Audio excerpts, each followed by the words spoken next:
Ladies and gentlemen, boys and girls, once again a warm welcome to the Tourism Students Festival 2020, organized by New Tourism Foundation, the first ever initiative at the national level to focus on education sector on tourism, bringing students in academia into an interface with the industry and the government, with a view to prepare for the challenges for the new normal.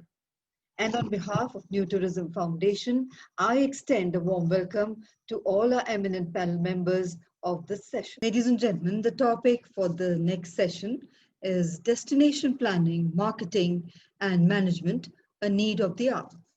Destination marketing is about engaging with key players in order to drive awareness of the destination, thereby driving interest so that people visit the destination.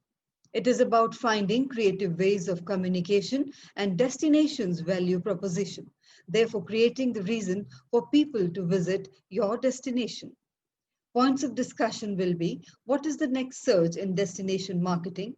Destination marketing has received considerable attention over the last couple of years and not always positive, especially in times where popular destinations are threatened by overcrowding of over-tourism. How is this to be handled? Many excellent plans that have been drafted for national and local destinations lie idly on the shelves and are in urgent need of practical implementation. How can this be managed? And ladies and gentlemen, to begin with the proceedings of this session, may I introduce our distinguished panelists. Our panelist, Mr. Javier Fernandez Melado Gallego, is Travel Trade Director of Interface Tourism Spain, Madrid, Community of Madrid, Spain.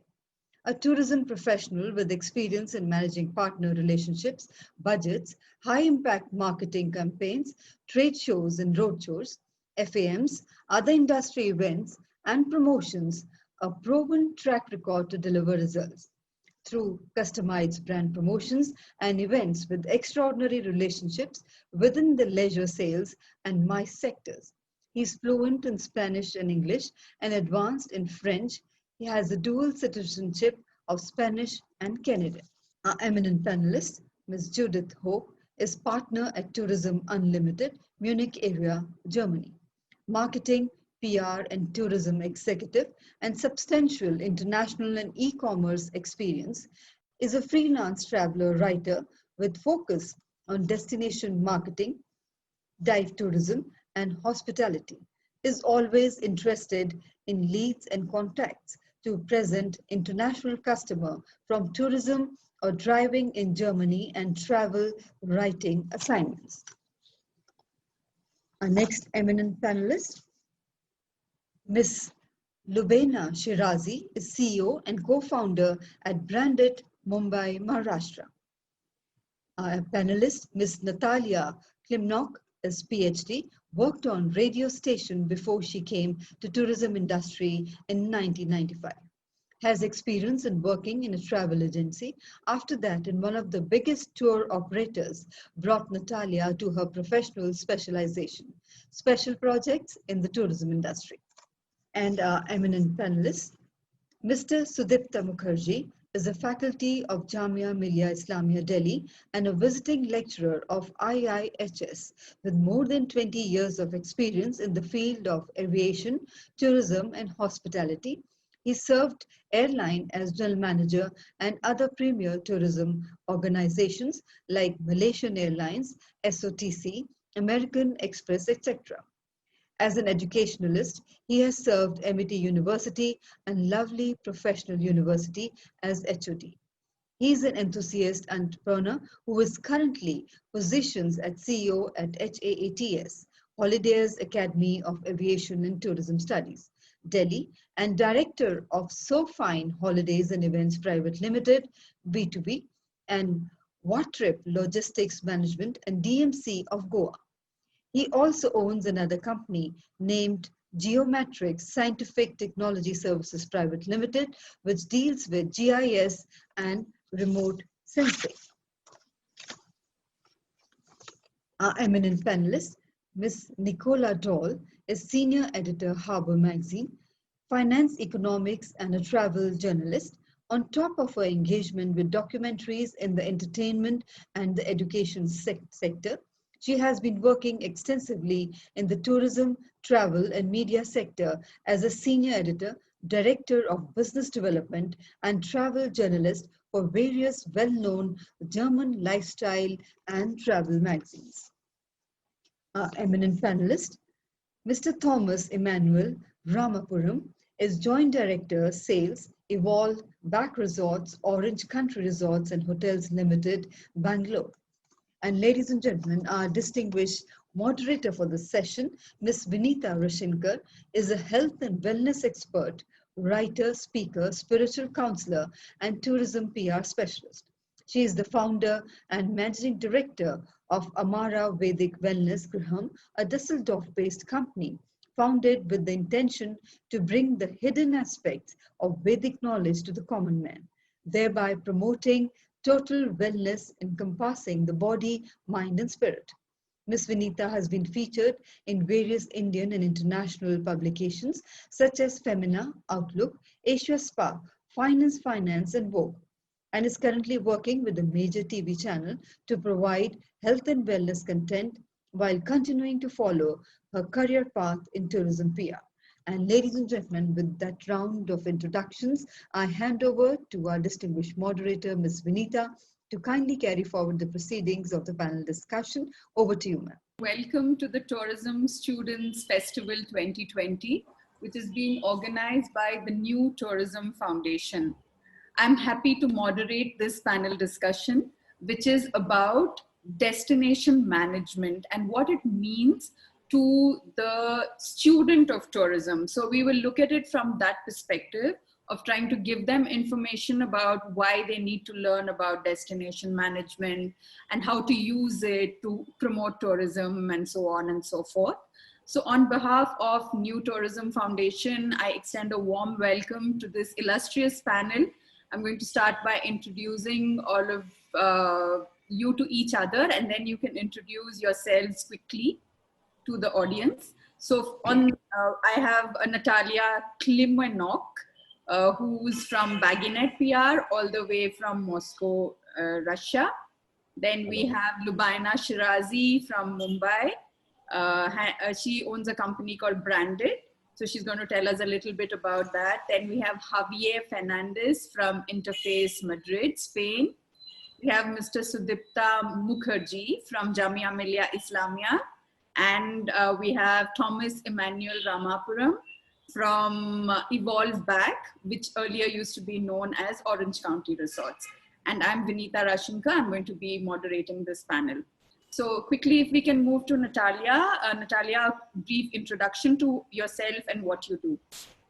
So, dear Vinita, thank you for your invitation to be here. As you said, my name is Natalia. I'm coming from Moscow. I run and own the company called Baginet. I'm about 20 years in the travel sector. And now I'm running the company, which is the PR and marketing agency, focused on promotion B2B and also B2C of hotels, destinations, cruise companies. So that is what we are doing for the last 5 years. And there is some experience I'll be glad to share with you. Thank you, Natalia. Just to add here that Natalia has a PhD in tourism and marketing, and I'm really excited to hear what she has to say about destination marketing. Lubaina, if you can tell us a little bit about yourself. Yes, sure. Thank you. Thank you, Vinita, for having me here. It's a pleasure to be amongst all of you. I've been in tourism for nearly 2 decades. I've done various things with the CRS, an airline, a tour operator. But the last decade, I think, was one of the most gratifying and fulfilling, which was destination management. And that's where I got to do something very, very different and very niche within the tourism industry. For a very long time, I didn't even know that there was anything like this that existed. And to be very honest with you, I think it was only in the last 10 to 12 years that India was really seen as a tourism powerhouse by tourism brands from around the world, and they wanted to set shop in India. And that gave us an opportunity to sort of help them understand India better, help them in sort of position themselves right in the India market, ideate and conceptualize for them, identify their TG and strategize. So in effect, I've been in the business of tourism marketing for the last 10 years, and we provide sales, marketing, and communication solutions to tourism brands from around the world. And these tourism brands could be tourism boards or, basically ministries of tourism. They could be hospitality brands, aviation, tech companies, sightseeing companies, just about everything that comes within the umbrella of tourism. Yeah, that's it. Thank you, Lubaina. I look forward to hearing your views. Thomas, if you can tell us a little bit about yourself and your background. Sure, Vinita. Thank you so much for inviting me to be part of this panel. Very welcome. I mean, good evening to everybody on the other panel. You're all around the world. My name is Thomas, and I'm the Joint Director for Sales here at Evolve Pack Resorts. We are a 25-year-old holiday resort company. We, at the moment, have 3 properties here in India, and we've just acquired a lodge in a 30,000-hectare game reserve in Botswana in Southern Africa. So that was just acquired pre-pandemic in November. So we are a small property that way, but we are operating at the high end of the luxury space. And we've been in this business for 25 years. As far as destination marketing goes, we've only done resort marketing, but our first resort in Coorg was in a place at the time when there was literally nothing there. And now, if you count, there are more than 750 units of accommodation there. So it's been a journey of 25 years. Whether that's good or bad is another debate for another time. But we've marketed the destination and, it's come. And then now we have 3 + 1, 4 properties, and we have about 3 more in the pipeline. Wow. I have personally seen the growth of your company, and I can't wait to hear what the journey has been like for you, Thomas. Javier, we work together. I know that you're prolific, you're all over the place, you're traveling. So just tell us a little bit about yourself and Interface.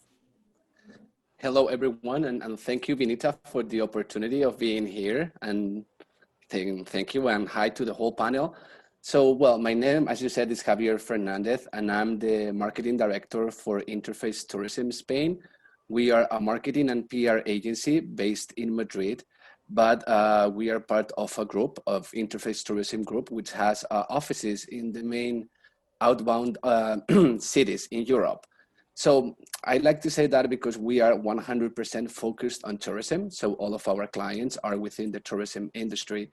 And the fact that we are a multi-market agency give us also the global and continental strategy to approach the right market at the right time in all of the different countries that we manage. And yeah, just telling you a little bit more about myself. I have over 10 years experience in the tourism industry. I previously used to work in North America, in Canada, also handling tourism destinations. And it's an honor to be here with all of these people, which I'm sure I'm gonna learn a lot about. So thank you. And yeah, looking forward to this good chat that we're gonna have. Thank you, Javier. Looking forward to hearing the European perspective on destination marketing and management. Mr. Mukherjee, please. Hi, Vinita, and good evening to everybody. In fact, I am associated with Jamia Millia Islamia, Delhi. And apart from that, during this lockdown, I did some better work. Like we have introduced to one institute, that's a virtual institute, called Holidays Academy of Aviation and Tourism Studies, that's HATS.in, in which we have introduced a course called I Know India. It's a 50-module course, and that we have kept in mind that the basic knowledge about India and all the destinations from the grassroots to the reference level, we have introduced that course too. And in fact, I had a mastery in geomatics and basically geomatics information system. My PhD area, research area is that too. And I have written few books. Out of that, one based on the What tourism of Punjab and their perspectives. Another was on hotel management, basically the key areas front office. And we also own one company is called Watrip and Sofine. That is a destination management company of Goa, and we are serving most of the multinational companies, including MMT, Thomas Cook, and others. So I'm really glad to be here today. Thank you.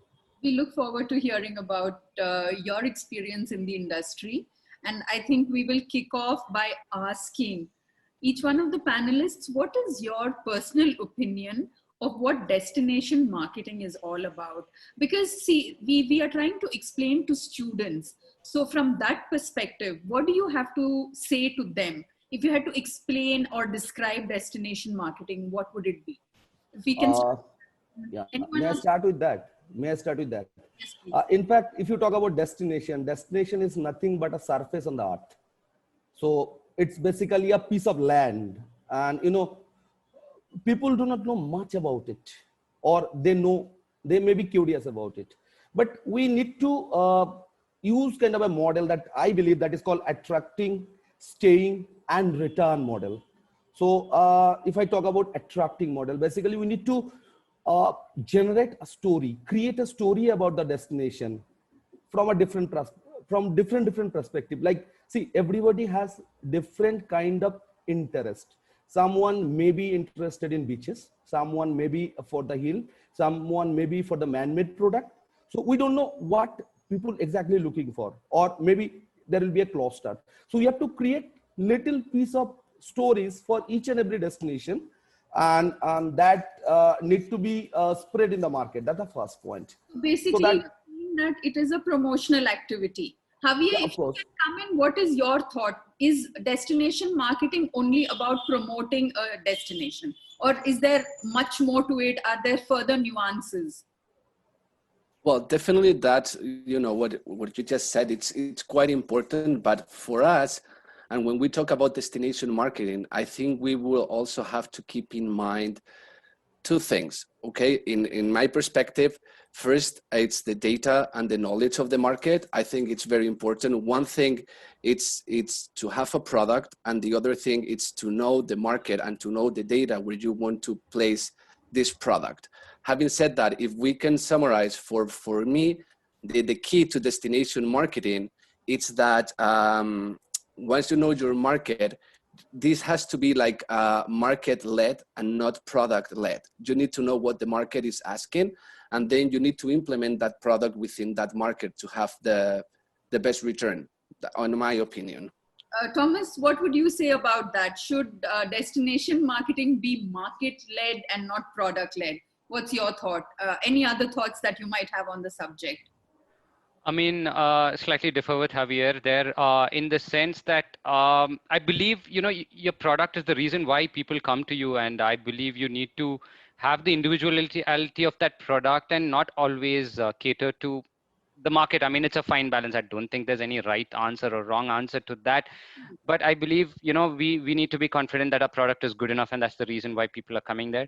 And not we also, you know, we try to be you talk about destination, even in our project, even in our properties, you know, we try not to satisfy every single need of the guest, because a lot of you know, it's a fine line. Like I said, there is no right answer, because there is a certain individuality. There's a reason why we are a brand. This is the reason why there is a, you know, destination. Now, for example, Hampi is a heritage place. If I have to be market led, I need to have an amusement park there, because the people from Bangalore do not go to a heritage place called Hampi. But I mean, having a amusement park in a heritage place called Hampi, like, is like having an amusement park in Petra and Jordan or something like that.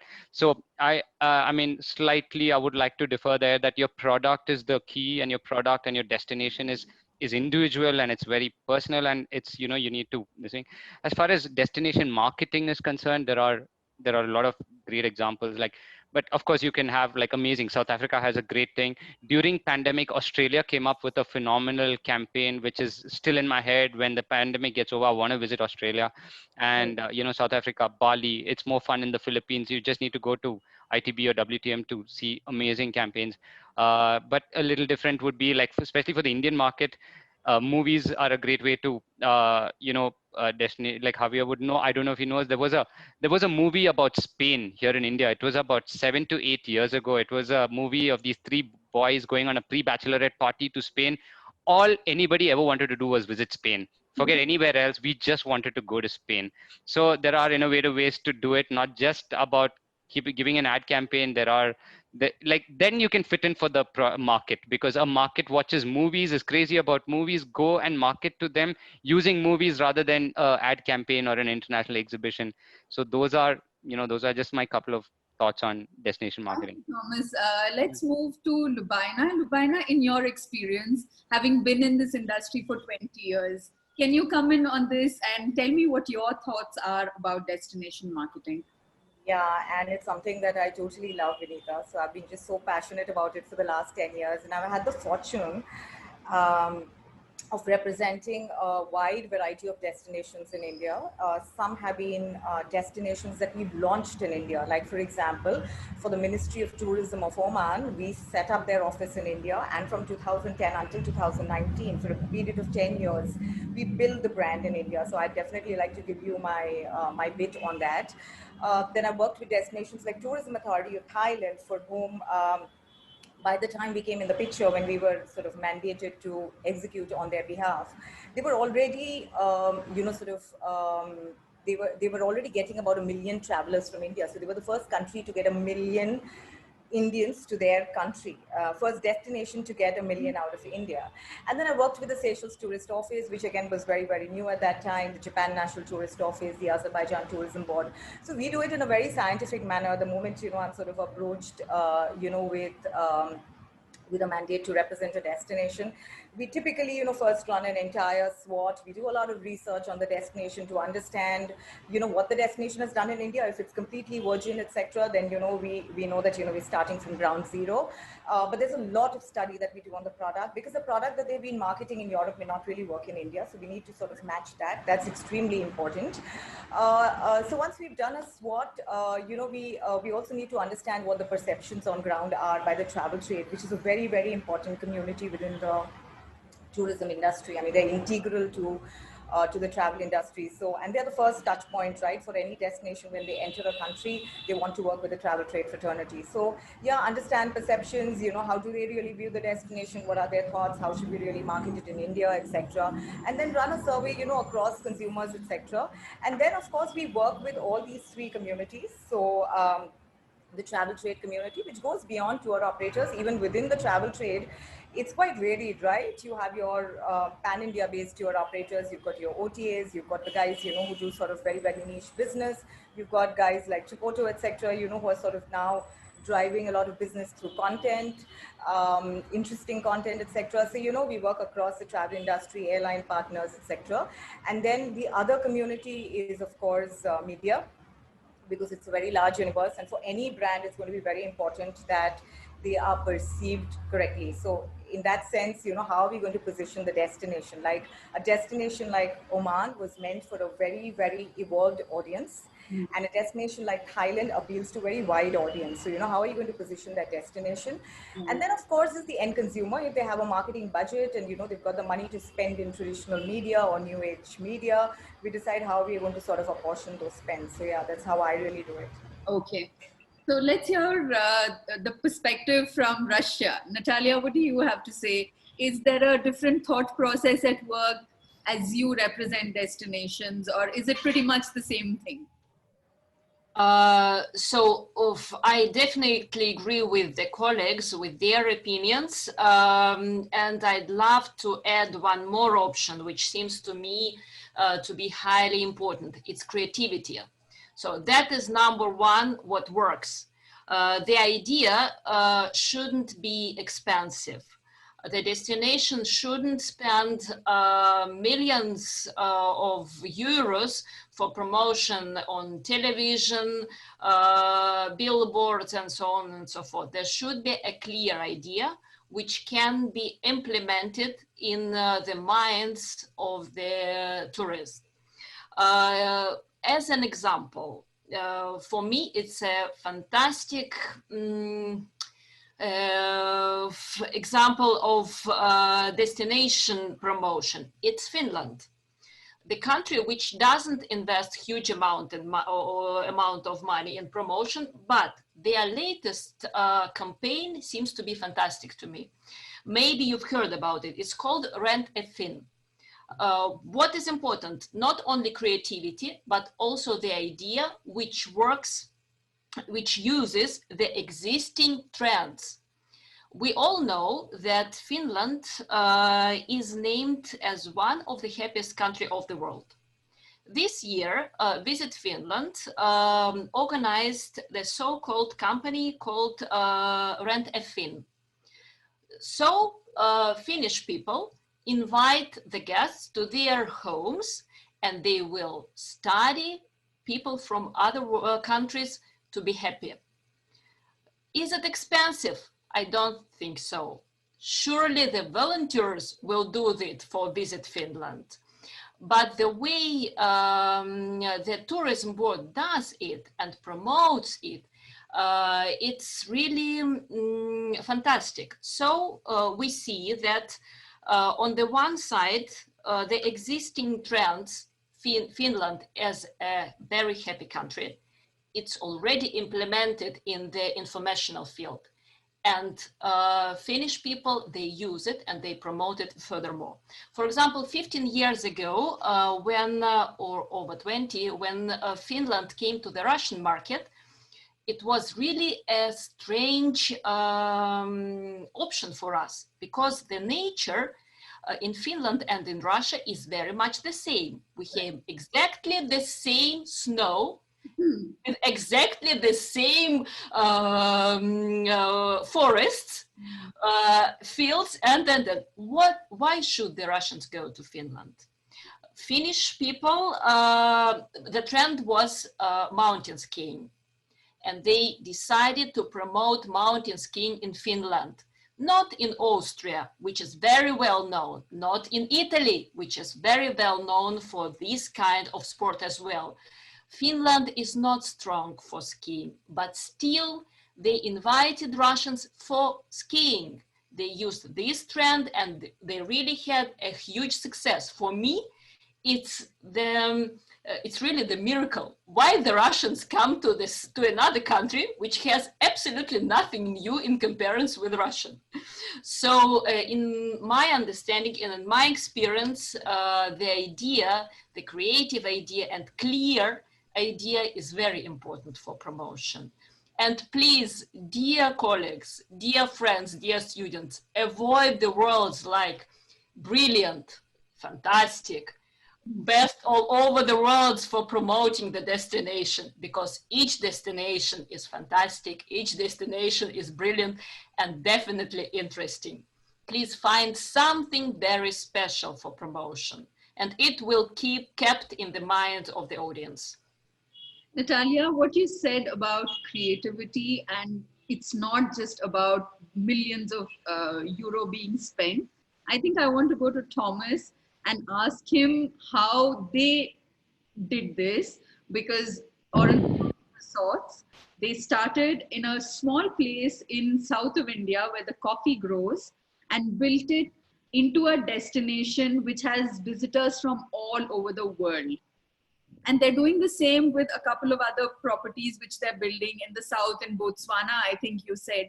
Thomas, if you can tell us a little bit more about this creative aspect and not only about, you know, the monetary aspect of it. Vinita, if I'm being perfectly honest, when we started off in Coorg, I mean, when you know the history of Coorg, and it's a small little coffee planting area in which is a 5 to 6 hour drive away from Bangalore. Our intention was not destination marketing. We had put in our last savings into building a property with some 12 rooms, and our intention was only to fill up those rooms and make it a sustainable business. We were bootstrapped entrepreneurs at that time, and our intention was only that. If we have done some amount of destination marketing, it was to build our own property and to make it a sustainable business. That said, what we did, I'm second generation, so I would talk about the generation before me, what they did was to, go I mean, I'm not sure if you could term that as creative, but more as the hard work that they put into, years and years of going and meeting the travel trade community across India, showing them that there is a place called Coorg, telling them that it's a worthwhile opportunity to say an Ooty or something else, going there, meeting, and just yeah, to answer your question, I'm not sure so much of creativity as much as it was dogged determination and a faith that it was a good product. As in, we knew that it was a sellable product. It just needed to be marketed. So, I mean, you can't just market any place like that. It has to appeal to the final customer as well. So we knew that it was a good opportunity, but we, we knew that it did not have the kind of publicity that some of the other well-known destinations had. And it was my uncle who had driven from Bangalore to Bombay by his zen and driven for 2 days to reach Bombay. Was a big market in India. Bombay is the Germany of India. That's where people travel from. And we had to go there. We had to meet travel agents, wait outside their door, allow them to give us an appointment because we are just a small property. And it was tough going. So, but we were there, and I would say also we got lucky in that sense. Now I go to Bombay, it's a different experience. I mean, I go to Bombay and there are agents and travel agents waiting to meet me in their offices. So I feel it's a 20-year journey, and the seeds of that were sown by my uncle and people who did a lot of the hard work, and I'm trying to continue that. So the marketing was all through just meeting the travel trade community and getting them to tell them that our property is a worthwhile place and your guests will really enjoy it and come to you asking for more. And that is done consistently across some 15-20 years has resulted in success for us. So you're saying dogged determination, a little luck. I think so, but I don't think your uncle ever expected the kind of success that you people went on to see and enjoy, and you're growing that. It's not like you're sitting on your haunches and saying, okay, we achieved this and so we are good, which is fabulous. And which brings me to Javier. Javier, in the recent months, has there been any destination campaign which has really caught your attention? Like, for example, for me, I think the campaign which Iceland ran, I don't know if any of you are aware of it, where they said just record your scream, because we are all locked indoors and we all have this desire to just shout. So they said record your scream and send it to us and we will go and play it in some part of Iceland. So I thought that was fabulous. That's just not going from my mind. So was there any such, destination promotion which caught your attention in the past couple of months? Well, to be honest, right now, what I have seen mostly in Spain are domestic campaigns. So mostly just attracting to locals from Spain that can travel mostly domestically. So there has been like quite a lot of very interesting campaigns done by smaller communities, smaller areas that typically usually don't, have this large audience. But yeah, it's, I mean, what you were saying, like both of the campaigns that they were mentioned about Finland, Iceland, they have resonated quite a lot in market. But right now, I would say that most of them have stick to local policies. So for example, something that just came out yesterday, I was just seeing, is there is this small location in Spain that have launched a special tourist card where you can get there, be there, stay there for a week under 200 euros. So they have partnered with different local restaurants and different DMCs and museums and all that, all following the health and sanitary conditions that you need to follow in these times that we are living, at a very affordable price. So that stuff might not be like a huge global campaign, but I think like domestically it's doing quite a lot because it's pushing the tourism. I think that right now, and I don't know if my colleagues agree with me on this, but this is now the time to bring back confidence to travelers. So I think that we should definitely focus on providing this message of let's travel again, we will travel again, and things will go back as they were. But this is something that I have seen right now, but if you may allow me, some of the campaigns that we have done, for example, internationally, and adding to what my colleagues were saying, are something that englobes and that it's more like of a 360 approach within the destination. And I think that that's important. I'm not sure if we're gonna get into this later, but I think when talking about the destination, it is really important that we are all connected. At the end of the day, we need to connect the dots. And whereas it's a destination with the sub-destination, with the product, I think it's really important that we bring in all of the partners to provide the maximum revenue and return, not just for the destination, but also for all of the partners within the destination. Mr. Mukherjee, Javier has been talking about the fact that we have to develop the trust, or we have to get the trust back in the traveler. So what are your thoughts about this? In fact, if I take this COVID perspective, what we can say is people are willing to go out, in fact, but they are scared. As far as India is concerned, the vaccination is yet to come, and people are under a tremendous pressure. One is economic problem. If you see our GDP last time, it was minus 23.9.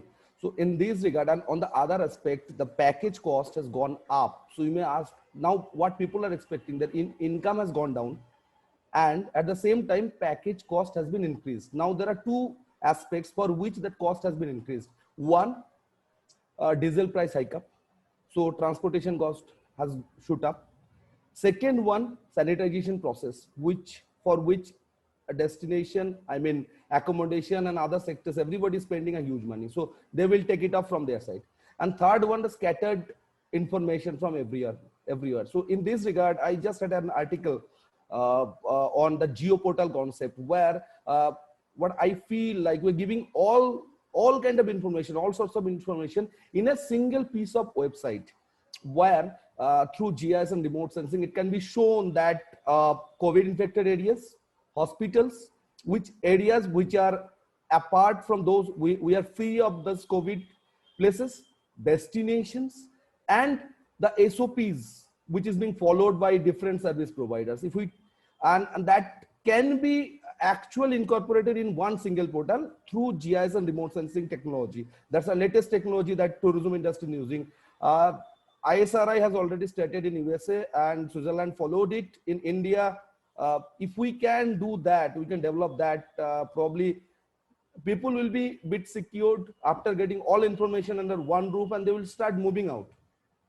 And if the group of people goes there, if the volume is high, so what will happen? Definitely the operational cost, which is not even in a break-even point. Thomas may agree with me regarding the hotels. They are going 40, they are having 40%, 32% occupancies in Goa right now.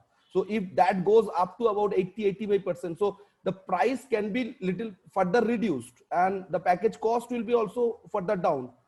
At the same time, people will also feel that, okay, it is within my reach, and they will start traveling. Okay. So this is what I think, in fact. Lubaina, two questions for you. Number one, was there any destination which caught your attention in the past couple of months? And number two, how do we bring this trust factor back? Or is it, you just have to allow it to happen organically and it will happen when it happens? What's your approach? So in the last couple of months, what really caught my eye has not been something very, very creative, but I must commend certain destinations like Dubai, like Abu Dhabi, who made the effort to stay top of mind, who tried to sort of stay connected, to their travelers. And in many ways, they, set the mood, or, they managed to pave the path for other tourism boards to follow. So, they had some really nice, touching sort of campaigns which said that, we are there for you, and, sort of enjoy us virtually just now, and then, very soon we are going to be back together, etc. And that got a whole lot of other tourism boards to do the same thing. So I must tell you that, that was fantastic. Other than that, as far as traveler confidence is concerned, Vinita, I feel that, India is a very, it's not, the beauty of India is it's not a very predictable market, right? Because, we are not we're not, we can't be sort of perceived as one homogeneous country. I always explain that, to my clients that we are many countries or many Indias within one India, right? We're just so different. So very hard to really say how we're going to react to it. I speak to the trade in and out. And I hear various, sort of views. Sometimes there's some people who are saying that, hang on, I don't think there's anything happening till April. And then there are people who are saying that, we see our travelers, there's a lot of latent demand. People want to travel. Maybe we're not going to see the 60-year-olds travel for obvious reasons, but, we do see the millennials, etc., traveling. How do we get back the traveler confidence? I think we can't just wait it out, for all of this to fall into place. I mean, if you ask me, there's just too many things, too many people, too many businesses at stake at a time like this. So a lot of proactive efforts have to be made. As a, within the travel industry, I mean, I encourage tourism brands to, as soon as they open up, to invite the travel trade, so that if they are the first people to go and to come back and, write about it, talk about it, post on their, social media handles that everything is fine and, I think you should travel. I think that is also going to make a lot of difference. So I think a traveler is just waiting to hear from a friend or somebody who he trusts that, I've been on a holiday over here. It was perfectly fine. I went to Dubai. It was very well managed. I had a great time. Where I used to do only 7 days in Dubai, I'm doing 21 days in Dubai, and I've come back and, I had a great holiday at a great price. And I think that's going to get a whole lot of people traveling.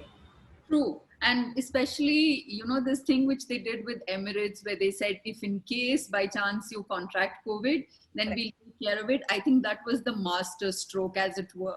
Yes. But there are a whole lot of properties in the Maldives also who are doing that, Vinita. Sorry to interrupt you, where they're saying that, you come and you stay with us. And just in case, of course, they do their COVID tests and stuff like that. But just in case you contract the infection, then for 14 days we take care of you. So they just host you at their property. So I think these are great efforts by destinations.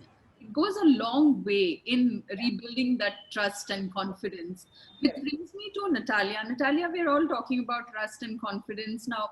In the digital space, now there is a lacuna because there has been, less travel.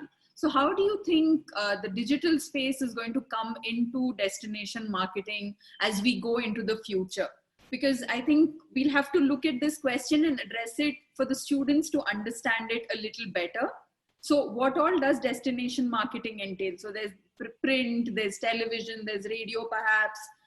So where does digital fit into all of this?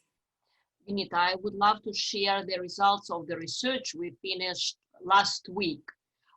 We asked the travel agencies who work for the Russian market for many, many years. These were 200 of them.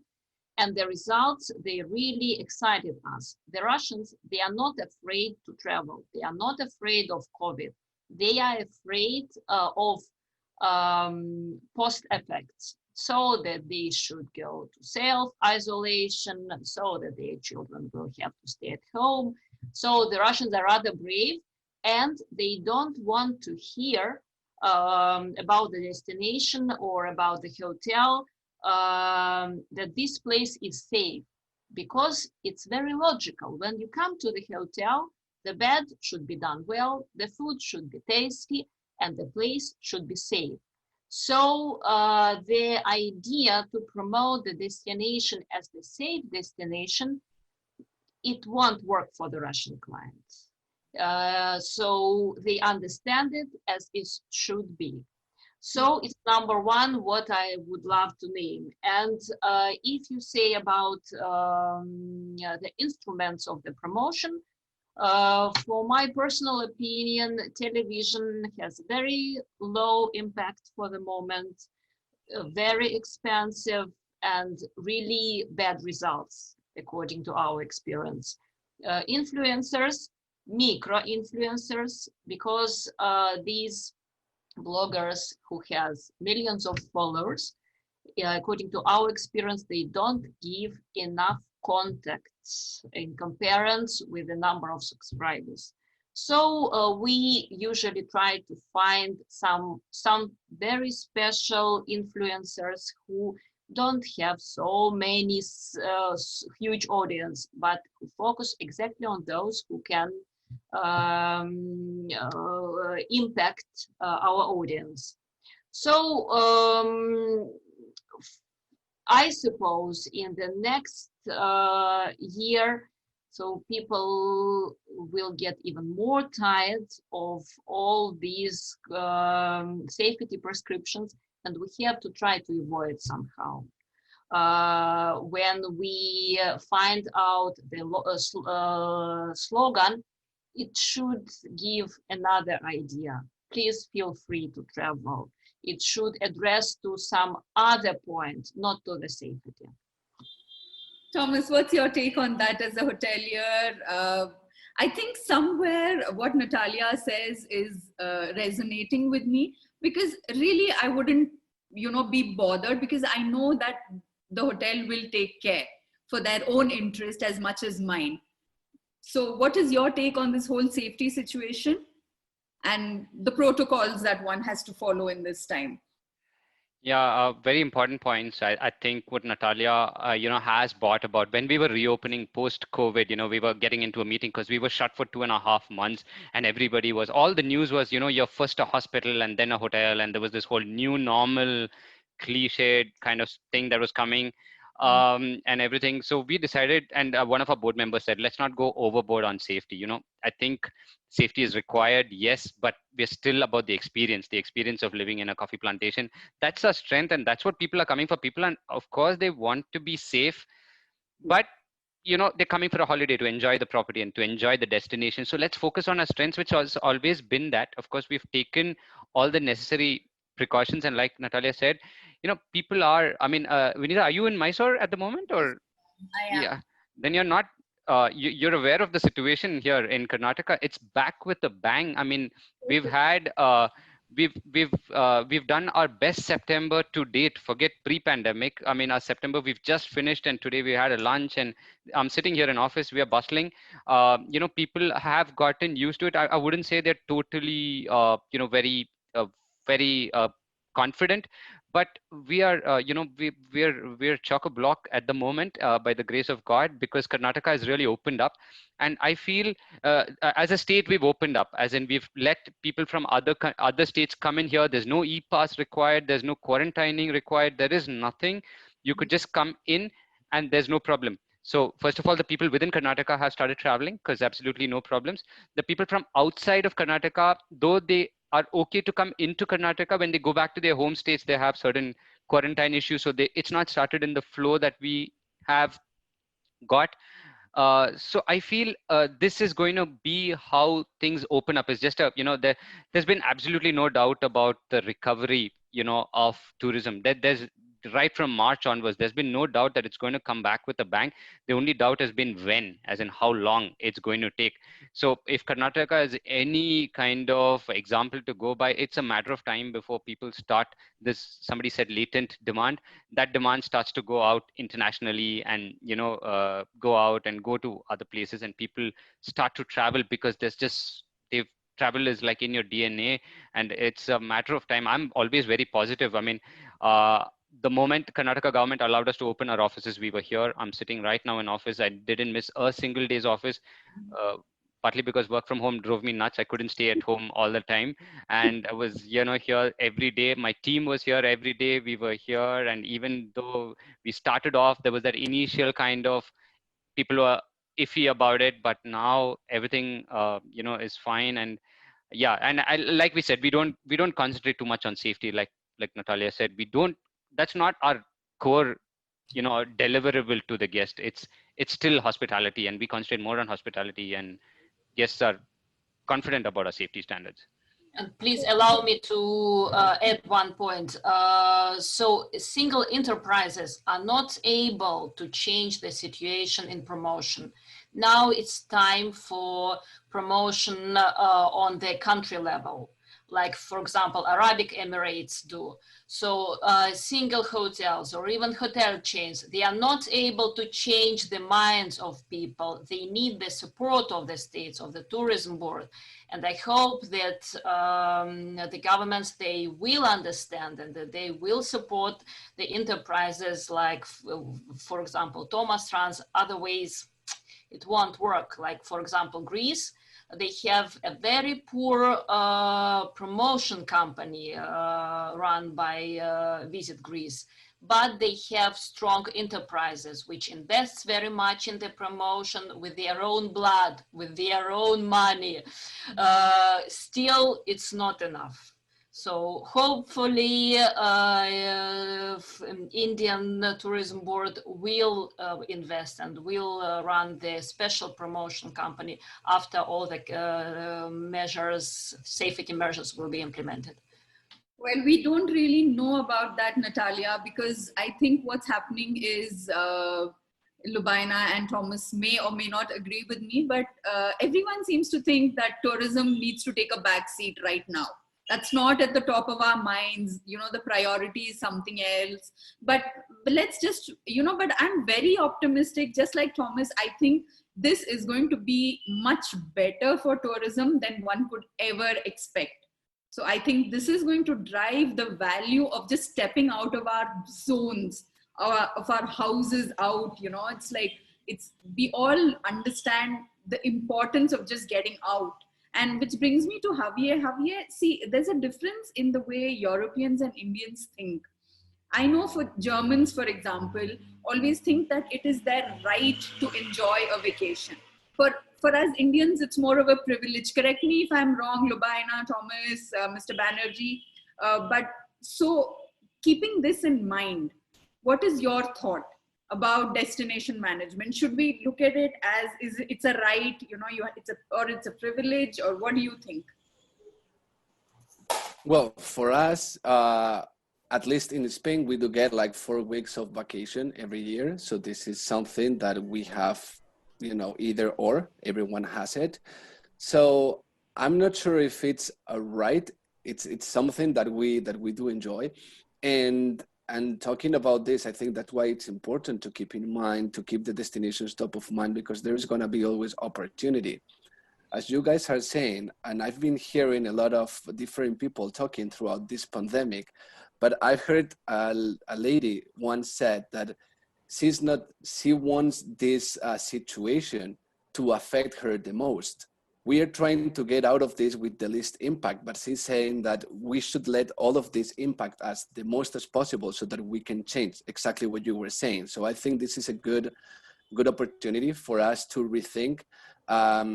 For us talking, for us as Interface, the way we bring destinations in market, and definitely the way we communicate with our partners. I mean, for me, communication is key, and it comes both ways.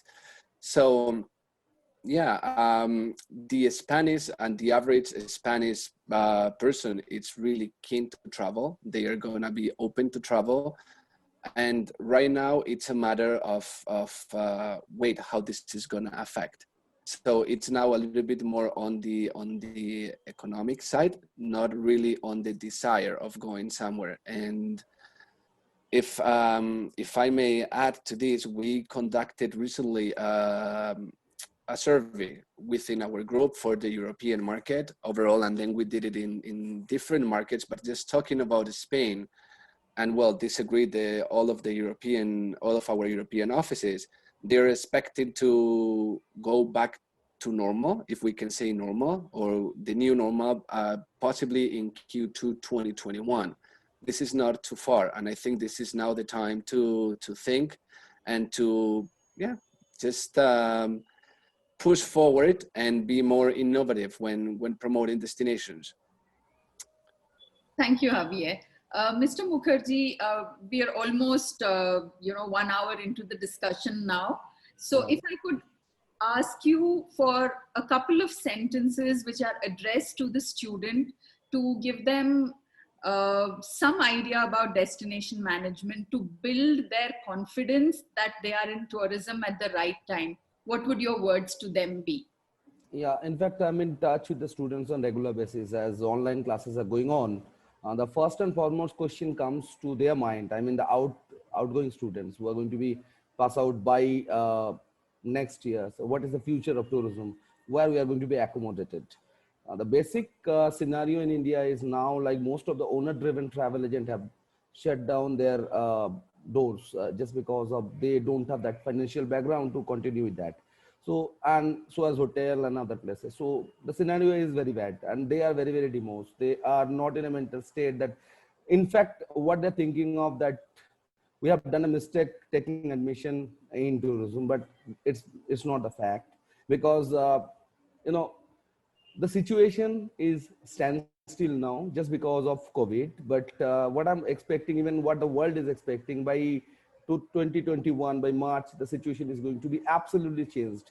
And you know, everybody is trying to will try to fulfill their quota. I mean, those people have not traveled this year. They will probably will take 2 or more than 2 trips within India and outside. So definitely it will be in a boom. And demand of manpower, skilled manpower is always there, and that's really going to be very high. And by that time, they're going to pass out. And those students who are taking admission now, because admission is is going on in most of the universities and colleges right now for tourism and other courses, they should not even think of, because they will pass out after 4 years, or maybe the diploma students maybe after 1 year or 3 years. So by that time, they will see India in a better position for inbound, for outbound, and for domestic tourism. So I don't find there will be any problem. But just pass out batches, they have to wait a little bit, maybe 6 months. By that time, they can go through various courses. They can acquire more skills. They have a lot of online free options for them, which they can learn. Many courses from different universities and institutions. They can learn GDS, and they can write articles, papers, and they can develop themselves. They can learn now Spanish and all other languages, which will help them. They can utilize these 6 months. And 2021 is going to be a good year for everybody. Lubaina, do you share the same sentiment? Are you as enthused as Mr. Mukherjee is about the situation for students in the coming year?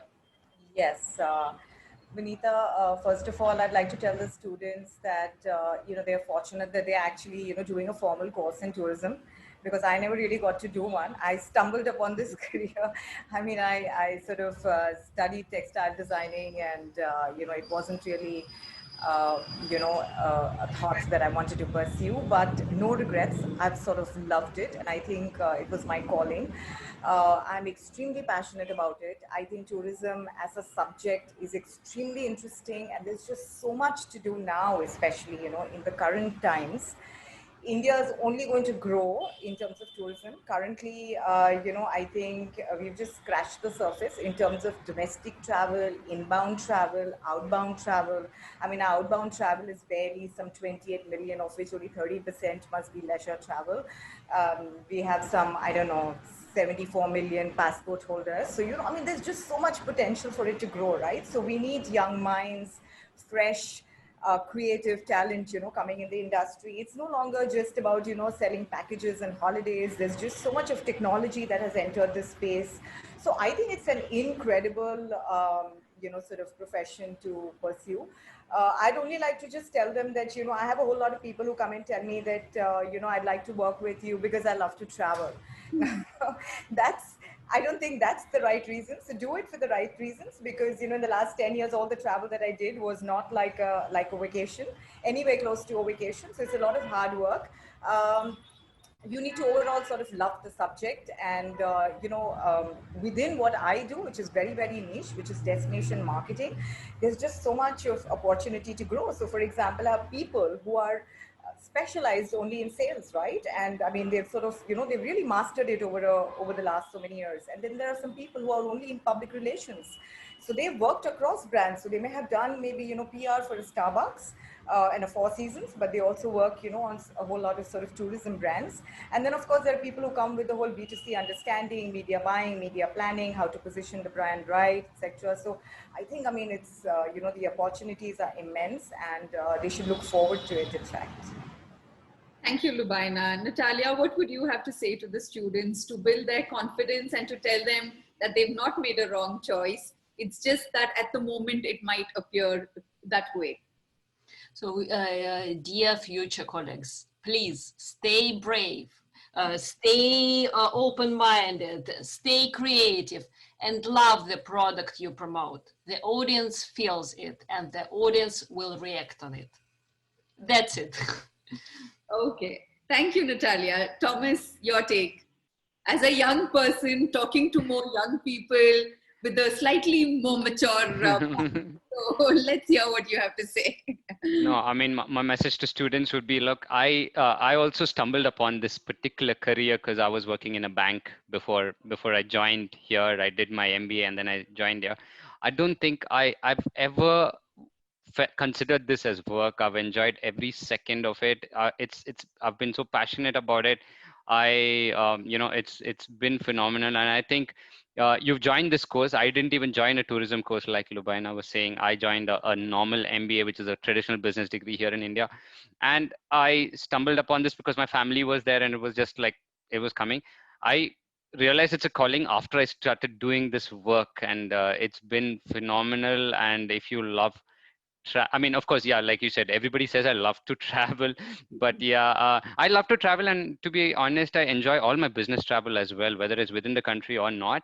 Yeah, and I love airports. I love aircrafts. I'm dying to get into an airplane and go somewhere. It's been so long, but yeah, as long as you're passionate about it, this is just a blip. I mean, I feel this is a blip, and like Mr. Mukherjee said, matter of time. I think the demand has just gotten shifted. I don't think the demand is gone. I mean, whatever we plan to do in 2021 or 2022 together will happen at the end of 2 years. 2 years is not a long period of time at this point in time.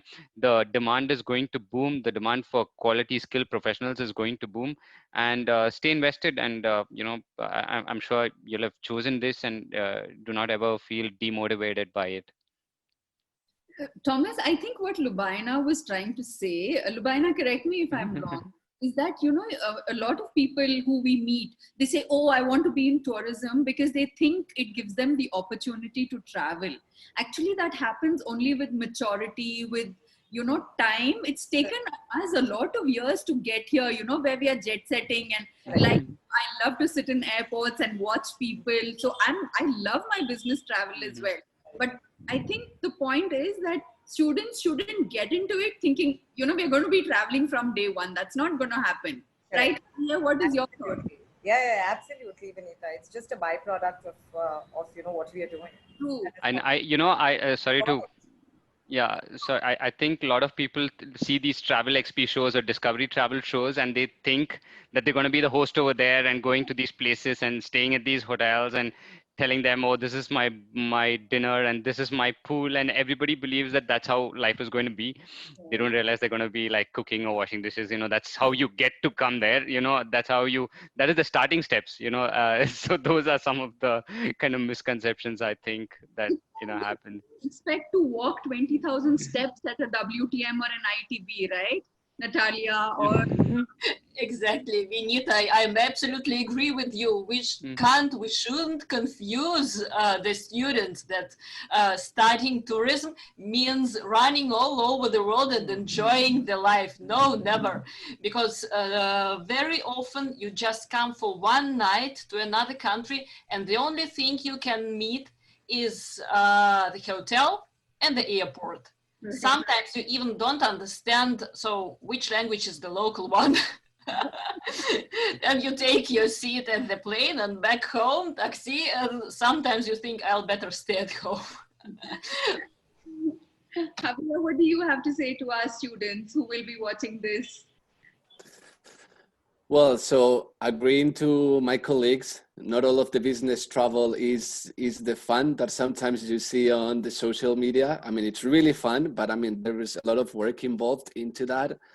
I will definitely give them courage to go through the situation, to understand the situation and the world that we live in, and to stay focused and keep growing.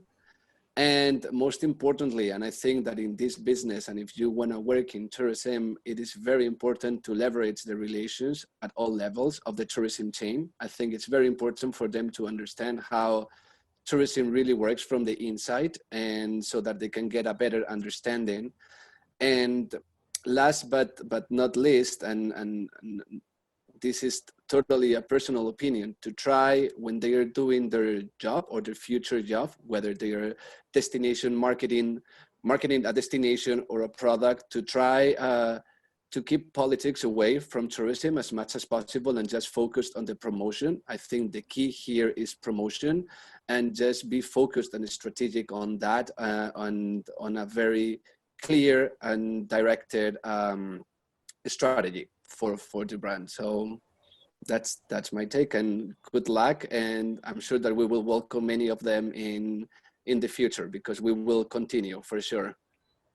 Thank you, Javier. Mr. Mukherjee, as a teacher, as an academician, I think we will wind up with your thoughts for the students. What specifically do you have to say to them? I mean, you're interacting with them every day. So what is the sentiment right now? I'll tell you one thing, like, there is no shortcut in tourism business. I mean, in tourism education. What I find, it may be a negative discussion. I want to make it like a constructive criticism. This way, like most of the students, what they think of, like they're doing tourism, they have joined this course because after passing the course, they would like to have a job of 25,000 and beyond. And then they want to go prosper, and everything they want easily. And if the students who are studying in the branded universities, I mean Jamia or MET or maybe some others, they feel that once they complete their graduation masters, that other companies will take them immediately with a very high salary. So which I always try to break the ice with them. I say, this is not the right way, because you have to learn what our tourism courses offer in India is basically a theory courses. And we have a part of training, and it depends like which organization you are undergoing your training. So depending on that, they acquire the practical skill. So it requires at least 2 years to become a skillful tourism professionals, and they probably don't have the patience. That is number one.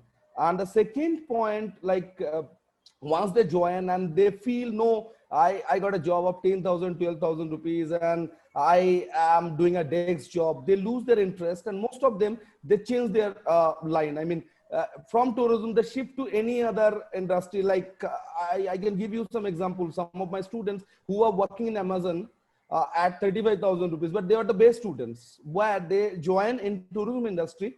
I'm in tourism company at 15 to 17,000 rupees in one of the most reputed company, but they fail. That money is the main criteria. I want to tell the students, keep patience, learn first, you will get an opportunity. This will come like that. I started my career in a company at 1,700 rupees in 1997.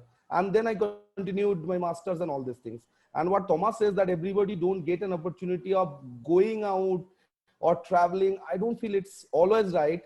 In fact, I was fortunate enough, in Sikkim at that time, nothing was there in Nathula Pass and other places. So we used to guide students from the people from the hotel, and used to carry their lunch box, because there was no lunch, no restaurant or other things available in 1997. So we used to carry their lunch at hot bag. So I started my career like that. And I was the first batch in Calcutta University tourism when they opened their graduation. And when I joined, everybody said, kitna percentage mila tha? I mean, they asked me, what was your percentage, 40 or 45%? I said, no, I had more than 75% with science. And they said, you were a stupid, you joined tourism. So why I'm giving my example, that one has to be passionate about tourism. They should feel about it. Then only they should come and take admission in tourism studies. If they want, no, I want to get a job and it's a professional course, then I should join. I don't feel they should join tourism anyway. That's my take. I think it's been a very interactive and a very interesting discussion. And I'd like to conclude by saying that tourism students, please understand that it may not pay you very well, like Mr. Mukherjee said, in the first couple of years, but eventually, like all of us, Lubaina, Natalia, Thomas, all of us have become entrepreneurs. We are running our own businesses, and we all started small in tourism. So there is always hope, and I think we have to retain that confidence. So on that note, if there's anything else you want to add to the panel discussion, you're welcome at this stage. If not, I will quickly round it off. Anything from anyone? All right. So thank you once again on behalf of New Tourism Foundation, who are conducting the Tourism Students Festival 2020. And we wish the students who are watching, we wish all the people who are involved in the tourism sector good luck. And I hope to continue to be in touch with all of you, in our field of work. And thank you once again, personally, as well as on behalf of New Tourism Foundation. Thank you so much. And I'm highly thankful to all our eminent panelists for their insightful and thoughtful addresses, and also to the viewers of this session. I'm sure that the takeaways of the session will enthuse confidence among students and young professionals during the current testing times towards the new normal. We have a surprise for you all attendees. Scan the QR code on your screens with your mobile phones and answer 10 questions in 10 minutes. You will get to win prizes and surprise gifts. And I shall see you